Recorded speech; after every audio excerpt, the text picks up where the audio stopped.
identify. If you look at the flowers from monocots, you will observe that they are usually trimerous in nature.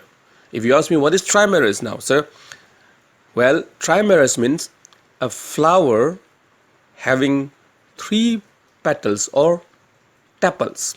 We use the term tepals when you cannot identify between sepals and petals. Okay, so in a flower, if you happen to see the petals numbering only three, please keep this in mind that this is an advanced flower, and think about it that it is a monocot flower. Okay, now their leaves have parallel venation.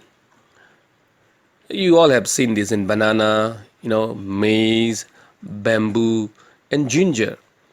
Now I am actually trying to give you a perspective.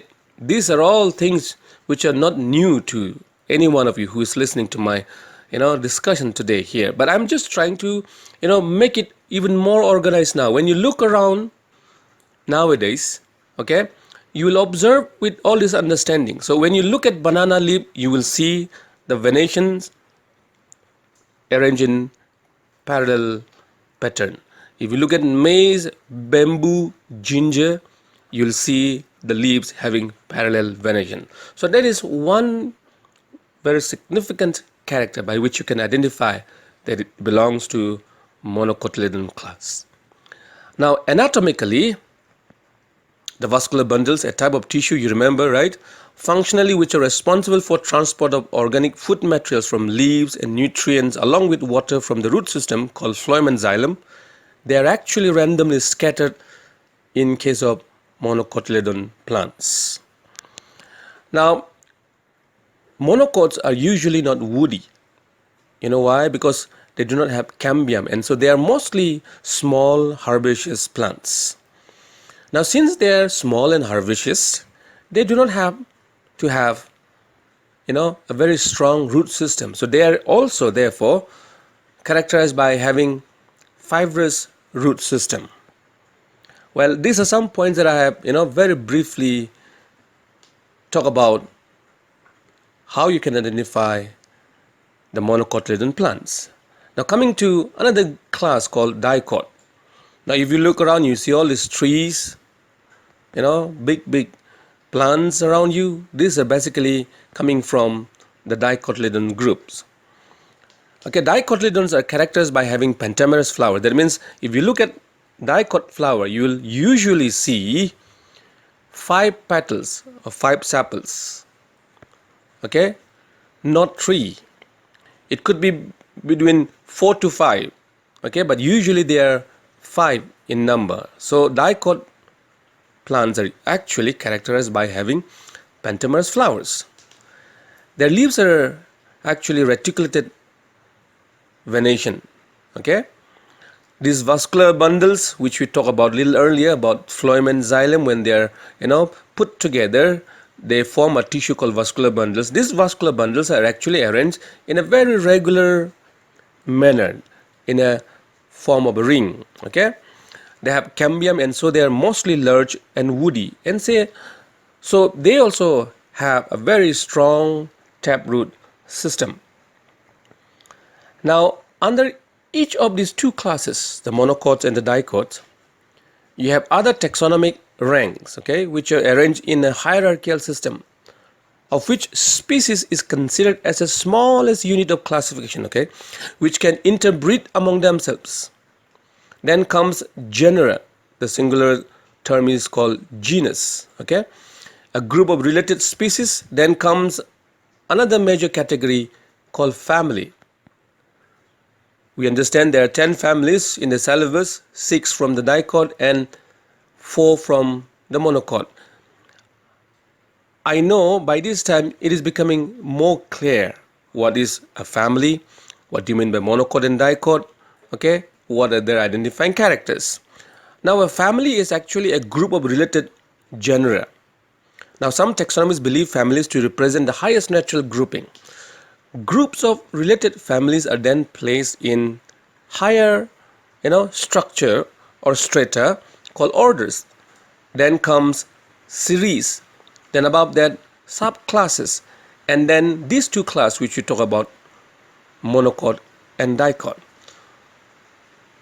By now perhaps you understand, okay, if you look at the system of classification given by Bentham and Hooker, alright, you will see the flowering plants are being divided into two major classes, the monocot and dicot, and under these two classes again you have different subclasses, the series, the order, right, the families, the genera, then the species. Now we need to understand, okay, don't lose track of what we are actually trying to understand in this discussion here today. We are actually talking about the families given in the syllabus here. So now we understand a taxon consisting of related genera, okay, that makes a family. It is a major category in taxonomic hierarchy comprising groups of related genera. In Latin names of families, usually it ends with the suffix ACEAE. Please remember that, okay? So Ranunculaceae, Fabaceae, Asteraceae, Verbenaceae, Solanaceae, Lamiaceae. These are 6 families. They are actually, by the way, from the dicot class. Then comes Liliaceae, Gingiveraceae, Orchidaceae, Poaceae. These 4 families which are there in the syllabus, they belong to monocot group.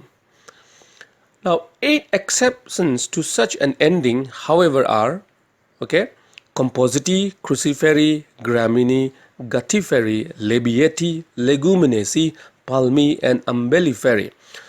Now by this time perhaps you are aware, called ICBN, okay, International Code of Botanical Nomenclature.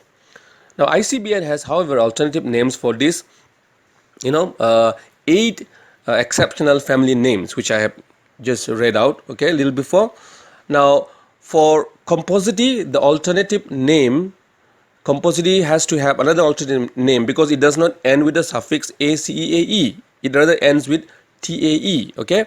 So you have to have another alternative name for all these 8 families. So for Compositae, the alternative name is Asteraceae, right. Now for Cruciferae, it is Brassicaceae. For Graminae, it is Poaceae. For Gutiferae, it is Hypericaceae. Now for Labiatae, okay, the alternative name is Lamiaceae. For Leguminosae, it is Fabaceae. Alright. Then for Palmae, it is Ericaceae, and it is Apiaceae for Umbelliferae. Now you need to understand these 8 families as well, okay. Now these are families which do not end with ACAE, so they're all alternative names as well. Now the morphological characters of the plants have provided the foundation and framework for taxonomy. But in the light of the modern developments, the most complete understanding of taxonomy is made when synthetic approach in the light of the principles of various disciplines are applied.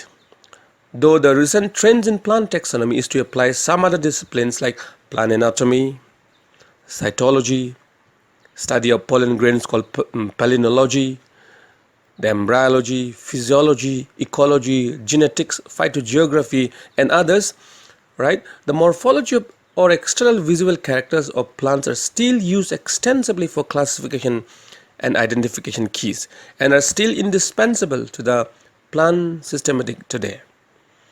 The morphological data of plants are usually observable, obtainable, and are thus used most frequently in taxonomic studies, which provide for plant characterization, identification, classification, and their relationships.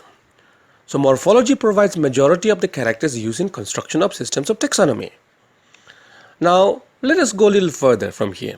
Within the external morphological characters, again, natural groups are usually defined mainly with their floral characters. With what? With floral characters. The basic similarity in the morphology of flowers, fruits, and seeds within different species, genera, and families and order provides a sound basis for characterization of taxonomic groups.